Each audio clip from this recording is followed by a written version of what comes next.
नमस्कार, मैं विवेकानंद राजसूत्र में आपका एक बार फिर से स्वागत करते हैं। कुछ महीने पहले तक शायद किसी ने सोचा नहीं था कि जिन छात्रों और प्रदर्शनकारियों की डिमांड को सोशल मीडिया पर मजाक बनाया जा रहा था, हिट मारकर भगाने की बात की जा रही थी, उसे जड़ से खत्म करने की बात कही जा रही थी। आज उसी कॉकरोचों के आंदोलन ने राष्ट्रीय राजनीति के शीर्ष कुर्सी को हिलाकर रख दिया। सरकार ने जिसे एक सामान्य विरोध प्रदर्शन माना था, कुछ मीडिया और प्रत्यक्षदर्शियों के अनुसार इस बार की कहानी कुछ अलग थी। यह लड़ाई जीपी आंदोलन, अन्ना आंदोलन और किसान आंदोलन से अलग थी। यह सिर्फ सत्ता के विरोध के लिए आंदोलन नहीं था। यह नई पीढ़ी की भाषा, नए तरीके और नए प्रतिरोध का प्रदर्शन था।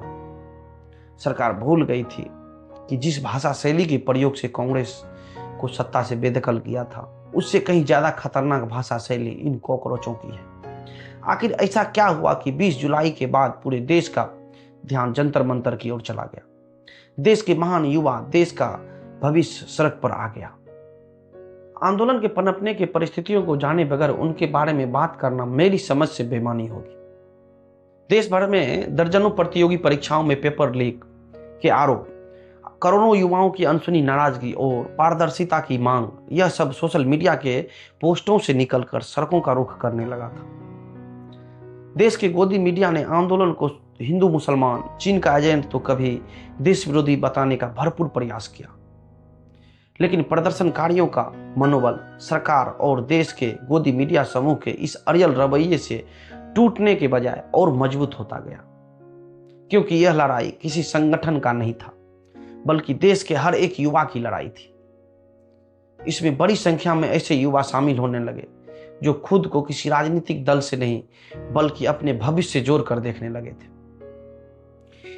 यही वजह थी कि आंदोलन की भाषा में भी नयापन दिखाई दिया। यह वह पीढ़ी थी जो कैमरे के सामने सवाल पूछ रही थी, जो हर घटनाओं को रिकॉर्ड कर रही थी, जो सोशल मीडिया को अपना सबसे बड़ा मंच बना चुकी थी। और शायद यही बात इस आंदोलन को पहले के कई आंदोलनों से अलग बना रही थी। इसी बीच एक और बड़ा घटनाक्रम हुआ। अनशन कर रहे सोनम वांगचुक की तबीयत बिगड़ने लगी और उन्हें जैसे तैसे घसीटकर सरकार की पुलिस के द्वारा जबरदस्ती अस्पताल ले जाया गया। सरकारी पक्ष ने इसे स्वास्थ्य संबंधी जरूरत बताया, जिसे देखकर युवाओं ने सरकार की आंखों में आंखें डालकर बात करने की प्रण ले लिया। सरकार को झुकाने की कसम खा ली, लेकिन घटनाएं यही नहीं रुकी।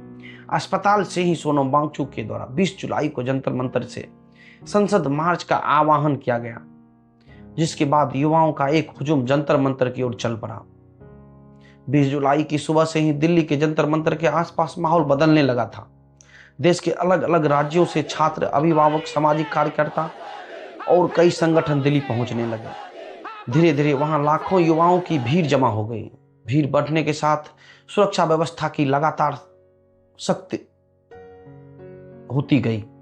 दिल्ली पुलिस ने कई जगह बैरिकेड लगाए और कानून व्यवस्था बनाए रखने के लिए अतिरिक्त सुरक्षा बल तैनात किया। 10 बजे के बाद प्रदर्शनकारियों ने संसद की ओर बढ़ने की कोशिश की। पुलिस ने उन्हें रोकने के लिए बैरिकेड लगाए हुए थे। कुछ जगह धक्का मुक्की भी हुई थी, जबकि प्रदर्शनकारियों का उद्देश्य शांतिपूर्ण तरीके से बात सांसद तक पहुंचाना था। ज्यादा लोग नहीं पहुंच पाए, उसके लिए कुछ मेट्रो स्टेशनों के प्रवेश और निकास पर भी प्रतिबंध लगा दिया गया था। सुरक्षा के नाम पर वाटर कैनन, आंसू गैस के गोले और भरपूर लाठीचार्ज किया। यहां तक कि पैलेट गन का भी उपयोग किया गया। पुलिस वालों के द्वारा लड़कियों का भी हरास किया गया था। गलत तरीका से उनकी पिटाई की गई और छेड़छाड़ करते हुए पुलिस का वीडियो भी वायरल हुआ। सरकार और पुलिस के द्वारा इस प्रदर्शन को बदनाम करने के लिए कोई कसर नहीं छोड़ी गई। कुछ वीडियो में देखने को मिला कि जहां लोगों को बिना चेकिंग की एंट्री नहीं मिलती थी, वहीं प्रदर्शन स्थल से कुछ दूरी पर जंतर मंतर के आसपास 20 जुलाई के सुबह पत्थरों से भरा ट्रक पहुंच गया। कौन पहुंचाया और कैसे पहुंचाया, ये बड़ा सवाल है। दूसरे आंदोलन में क्षतिग्रस्त वाहन प्रदर्शन स्थल पर लाकर रख दिया गया। कुछ वायरल वीडियो में पुलिस वाले को गाड़ी का शीशा तोड़ते हुए भी पाया गया। यही सब देखकर दोनों पक्षों के बीच का तनाव बढ़ने लगा। इसी दौरान विपक्ष के कई नेता जंतर मंतर पहुंचे। राहुल गांधी, अखिलेश यादव सहित कई विपक्षी सांसदों ने प्रदर्शनकारियों के समर्थन में प्रधानमंत्री आवास का घेराव किया। जिसमें राहुल गांधी के साथ पुलिस का बर्बरतापूर्ण रवैया देखने को मिला। इसके बाद आंदोलन केवल छात्रों तक सीमित नहीं रहा, यह राष्ट्रीय राजनीति की चर्चा का विषय बन गया। धरना स्थल पर एक और दिलचस्प तस्वीर देखने को मिली। जब प्रदर्शन स्थल पर खाने और पीने की पानी की किल्लत होने लगी तो देश के अलग अलग हिस्सों से लोगों ने ऑनलाइन भोजन, पानी और अन्य जरूरी सामग्री भेजना शुरू कर दिया। इन सब घटनाओं का वीडियो सोशल मीडिया पर तेजी से वायरल होने लगा। किसी वीडियो में छात्र भागते हुए दिखाई दिए, किसी में घायल प्रदर्शनकारी, तो किसी में पुलिस और प्रदर्शनकारियों के बीच तीखी बहस। वायरल वीडियो के द्वारा पूरे देश में एक नई बहस छेड़ दिया गया। क्या युवाओं के इस प्रदर्शन को दबाने का यही एक तरीका बचा है? क्या हमारे देश के युवा आतंकवादी हैं जिनके साथ सरकार इतनी बर्बरतापूर्ण एक्शन ले रही है, पैलेट गन का यूज कर रही है? क्या पुलिस की कार्रवाई परिस्थितियों के अनुसार उचित थी? इसी दौरान बिहार के पटना में हुए आंदोलन का वीडियो वायरल होने लगा। ऐसा टीयर गैस की व्यवस्था नहीं है, कुछ व्यवस्था आप लोग नहीं करते। वाटर कैनन का पानी,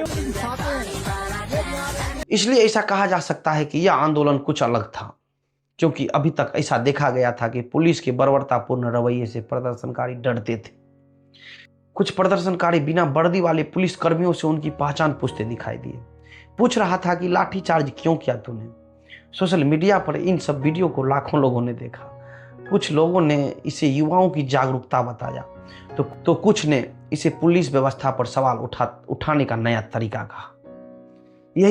यहीं से आंदोलन ने एक नया नैरेटिव बनाना शुरू किया।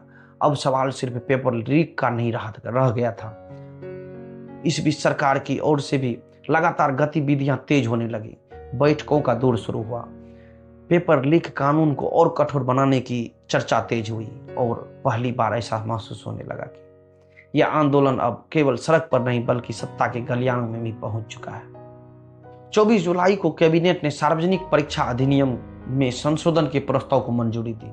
इसी दौरान संविधान क्लब ऑफ इंडिया में आंदोलन के प्रतिनिधियों और केंद्र सरकार के प्रतिनिधियों के बीच बैठक हुई। बैठक के बाद आंदोलन के प्रतिनिधि कुछ ज्यादा संतुष्ट नहीं थे। आंदोलन के प्रतिनिधियों ने स्पष्ट किया कि उनकी कुछ प्रमुख मांगे अभी भी पूरी नहीं हुई है। उनकी प्रमुख मांगे थी धर्मेंद्र प्रधान का इस्तीफा, प्रदर्शनकारियों पर दर्ज मामलों की वापसी और पेपर लीक से हताश अभ्यर्थियों ने जिसने सुसाइड कर लिया उसके लिए मुआवजे की व्यवस्था। मीटिंग के अगले दिन आखिरकार सरकार के करप्ट और आयोग मंत्री धर्मेंद्र प्रधान का इस्तीफा हुआ। तानाशाह रवैये को आखिरकार झुकना पड़ा। सत्ता को याद रखना चाहिए, सड़क पर उतरी भीड़ कभी हारती नहीं है। इस आंदोलन पर राय अलग अलग हो सकती है, सरकार के फैसलों पर मतभेद हो सकते हैं, विपक्ष की राजनीति पर भी सवाल उठ सकते हैं, लेकिन एक बात तय है, जब लाखों युवा अपने भविष्य को लेकर सड़क पर उतरते हैं तो वह सिर्फ एक विरोध नहीं होता है, वह लोकतंत्र के लिए एक संदेश भी होता है। आपकी क्या राय है? क्या यह आंदोलन भारत की परीक्षा व्यवस्था में अस्थायी बदलाव लाएगा या समय के साथ यह भी बाकी आंदोलनों की तरह इतिहास का एक अध्याय बनकर रह जाएगा? अपनी राय कमेंट में जरूर लिखिए। अगर आपको यह विश्लेषण तथ्यपूर्ण संतुलित लगा हो तो वीडियो को लाइक करें, चैनल राज सूत्रा को सब्सक्राइब कीजिए और बेल आइकन को दबाना ना भूलिए। जय हिंद।